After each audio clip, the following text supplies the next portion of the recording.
नमस्कार, आज की बात में आपका स्वागत है।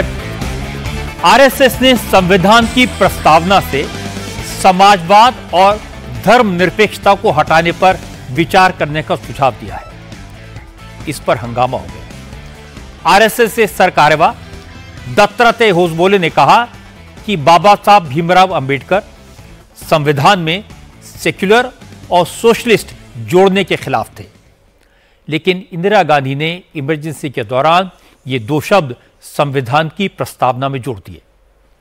इनका कोई मतलब नहीं है, ये शब्द संविधान की मूल भावना नहीं है, इसलिए अब इन दोनों शब्दों को संविधान से हटाने पर विचार होना चाहिए।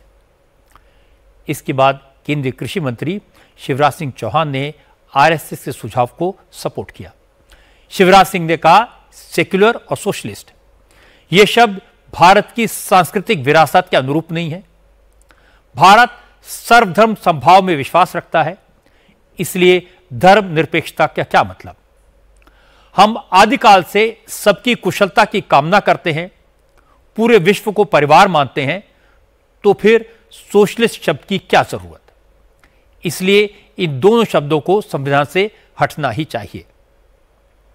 आरएसएस के सुझाव और शिवराज सिंह चौहान के सपोर्ट को विरोधी दलों ने बड़ा इशू बना दिया। बीजेपी पर संविधान को खत्म करने की साजिश का इल्जाम लगा दिया। जमकर सियासत शुरू हो गई।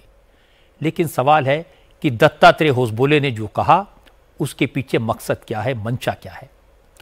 बाबा साहब अंबेडकर ने सेक्युलर और सोशलिस्ट शब्द को संविधान में जोड़ने का विरोध क्यों किया था? पंडित जवाहरलाल नेहरू की राय क्या थी? क्या नेहरू ने भी डॉक्टर अंबेडकर को सपोर्ट किया था? अब आरएसएस के नेता नेहरू की लाइन पर क्यों चलने लगे हैं और कांग्रेस के नेता नेहरू के खिलाफ बात क्यों कर रहे हैं? इसके पीछे क्या सियासत है? इसके पीछे क्या मकसद है? इन सारी बातों की चर्चा करेंगे आज की बात में। लेकिन पहले आपको सुनाता हूं दत्तात्रेय होसबोले का वो बयान जो आज एक बड़ा सियासी मुद्दा बन गया। आपातकाल के दौरान भारत के संविधान के प्रस्तावना में, प्रियम्बल में दो शब्द जोड़े गए हैं। हम सब लोगों को मालूम है सेक्युलरिज्म और सोशलिज्म के, वो प्रस्तावना में नहीं थे पहले। प्रियम्बल शाश्वत रूप से है। क्या सोशलिज्म के विचार आइडियोलॉजी के नाते क्या शाश्वत है भारत के लिए? सेक्युलरिज्म का शब्द भारत संविधान में नहीं था, प्रस्तावना में जोड़ा है। विचार में होंगे सेक्युलरिज्म के, बाकी गवर्नमेंट पॉलिसीज में है, स्टेट पॉलिसी में है, वो अलग बात है। क्योंकि बिहार में चुनावी माहौल है, इसलिए दत्तात्रेय होसबोले के बयान पर पहला रिएक्शन बिहार से ही आया। तेजस्वी यादव ने कहा, संविधान को खत्म करना ही बीजेपी और आरएसएस का एजेंडा है। गाहे बगाहे आरएसएस के नेताओं की जुबान पर दिल की बात आ जाती है, लेकिन विरोधी दल आरएसएस और बीजेपी का यह ख्वाब कभी पूरा नहीं होने देंगे। तेजस्वी यादव ने कहा कि प्रधानमंत्री मोदी विदेश में जाकर भारत के मजबूत लोकतंत्र की बहुत बातें करते हैं और देश में उनकी पार्टी और आरएसएस लोकतंत्र को खत्म करने की साजिश कर रहे हैं। बोले इन्होंने बोला जो प्रियम्बल्स जो है उसमें से सेक्युलर शब्द और समाजवादी जो शब्द है उसको हटा देना चाहिए। कौन है भाई? देश के आजादी में क्या कुर्बानी है जो तुम देश के संविधान के बारे में बोल रहे हो? आज एक और संवैधानिक संस्था इलेक्शन कमीशन पर भी आरोप लगाए गए। असल में इलेक्शन कमीशन ने बिहार के चुनाव में वोटर लिस्ट के वेरिफिकेशन का अभियान शुरू किया है। इसके तहत इलेक्शन कमीशन के अधिकारी चुनाव से पहले घर घर जाकर वोटर्स की नागरिकता और जन्म से जुड़े दस्तावेजों का वेरिफिकेशन करेंगे। वोटर्स के वेरिफिकेशन का काम तो 2 दिन पहले शुरू होना था, लेकिन विपक्ष के विरोध के कारण शुरू नहीं हो पाया। आरजेडी, कांग्रेस और लेफ्ट पार्टी ने आज ज्वाइंट प्रेस कॉन्फ्रेंस की। इल्जाम लगाया कि इलेक्शन कमीशन का यह अभियान गरीब, दलित और पिछड़े वर्ग के वोटर्स के नाम वोटर लिस्ट से काटने की साजिश है। यह सब बीजेपी को फायदा पहुंचाने के लिए किया जा रहा है। तेजस्वी यादव ने कहा, पहली बात तो यह है कि बिहार में जिस वक्त अभियान शुरू किया गया उस दौरान 70% बिहार बाढ़ से प्रभावित है। लोग अपनी जान बचाएंगे कि चुनाव आयोग को दस्तावेज देंगे। तेजस्वी ने कहा कि वेरिफिकेशन के नाम पर ऐसे डॉक्यूमेंट्स मांगे जा रहे हैं जिसे मुहैया कराना संभव नहीं है। इसलिए साफ हो गया कि इलेक्शन कमीशन ऐसा करके बीजेपी और जेडीयू को फायदा पहुंचाने की कोशिश कर रहा है। महाराष्ट्र से आज एक बड़ी खबर आई। हिंदी के विरोध के नाम पर उद्धव ठाकरे और राज ठाकरे साथ साथ आएंगे। महाराष्ट्र के स्कूलों में हिंदी को तीसरी भाषा के ऑप्शन के तौर पर पढ़ाने के आदेश के खिलाफ राज ठाकरे और उद्धव ठाकरे मिलकर आंदोलन करेंगे। इस मुद्दे पर उद्धव ठाकरे ने 7 जुलाई को रैली निकालने का ऐलान किया था और राज ठाकरे 6 जुलाई को मोर्चा निकालने वाले थे। लेकिन अब दोनों भाइयों ने तय किया कि वो एक साथ 5 जुलाई को मुंबई में जॉइंट रैली निकालेंगे। संजय राउत ने ट्विटर पर उद्धव ठाकरे और राज ठाकरे की एक पुरानी फोटो पोस्ट की और लिखा, महाराष्ट्र के स्कूलों में अनिवार्य हिंदी के खिलाफ एकजुट प्रदर्शन होगा, ठाकरे ही ब्रांड हैं। आज देश के कई शहरों में भगवान जगन्नाथ की रथ यात्रा निकाली जा रही है। पुरी में भगवान जगन्नाथ, देवी सुभद्रा और भगवान बलभद्र के रथ को खींचने के लिए लाखों लोग जुटे। सुबह मंगल विधि, आरती और विधि विधान से पूजा के बाद तीनों को रथ में बैठाया गया।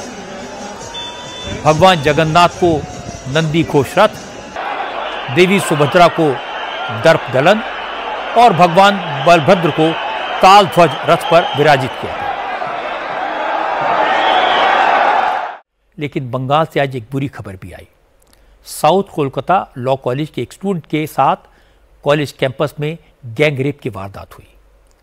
इस मामले में 3 आरोपियों मनोजीत मिश्रा, जैब अहमद और प्रमित मुखर्जी को गिरफ्तार कर लिया गया है। नोट करने वाली बात है कि मनोजीत मिश्रा तृणमूल कांग्रेस के स्टूडेंट विंग की लॉ कॉलेज यूनिट का अध्यक्ष है।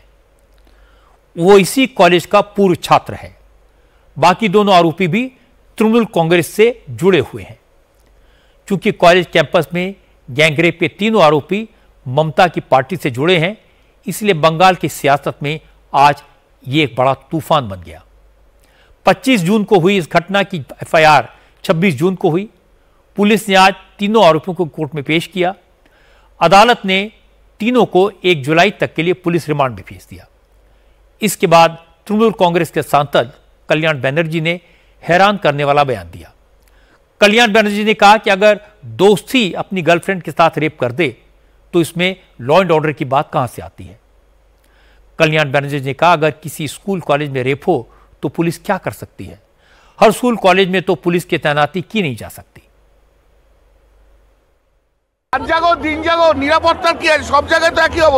सुरक्षा का क्या है, सभी जगह तो एक जैसे हालात हैं। पुरुषों की मानसिकता जब तक नहीं बदलेगी तब तक ऐसा होता रहेगा। आपकी अदालत में इस बार मेरे मेहमान हैं सिंगर कंपोजर कैलाश खेर। कैलाश खेर की जिंदगी एक चमत्कार से कम नहीं है। उन्होंने अपनी जिंदगी के बारे में ऐसी ऐसी बातें बताई कि स्टूडियो में बैठे लोग चौंक गए। शुरुआती दिनों में कैलाश खेर हर काम में विफल हुए। हार से परेशान होकर गंगा में कूद गए, आत्महत्या करने की कोशिश की पर उसमें नाकाम हुए और मुंबई जाकर समंदर में डूबने का विचार भी आया। लेकिन जब अपनी आवाज का हुनर दिखाने का अवसर मिला तो सफलता मिलती गई। कैलाश खेर ने बताया कि उन्होंने 21 भाषाओं में 2000 से ज्यादा गाने गाए हैं। दुनिया भर में उनके कॉन्सर्ट होते हैं। कैलाश खेर ने फिल्मों में पहला गाना अल्लाह के बंदे गाया था जो सुपरहिट हुआ। फिल्मों में उनके जो गाने हिट हुए उनसे नाम मिला, काम मिला, पैसा मिला। पर कैलाश खेर फिल्मी संगीत को चाट मसाला कहते हैं, फिल्मी गानों को खिचड़ी कहते हैं। यह सवाल आपकी अदालत में आया।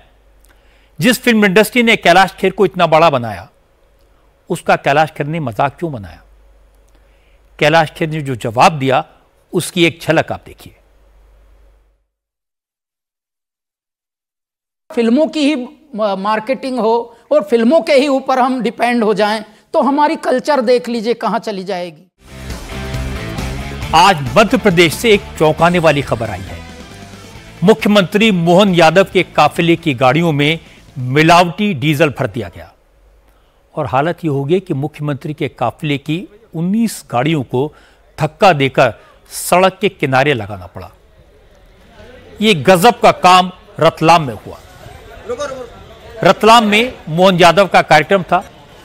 चीफ मिनिस्टर के काफिले की गाड़ियों को इंदौर से रतलाम भेजा गया था। रतलाम पहुंचने से पहले 19 गाड़ियां डीजल भरवाने के लिए देसी गांव के पेट्रोल पंप पर रुकी। गाड़ियों का टैंक फुल किया गया, लेकिन कुछ गाड़ियां पेट्रोल पंप से बाहर निकलने के बाद बंद हो गई। कुछ पेट्रोल पंप पर ही खड़ी हो गई, स्टार्ट नहीं हो पाई। जांच की गई तो पता लगा कि गाड़ियों में जो फ्यूल डाला गया उसमें आधा डीजल और आधा पानी है।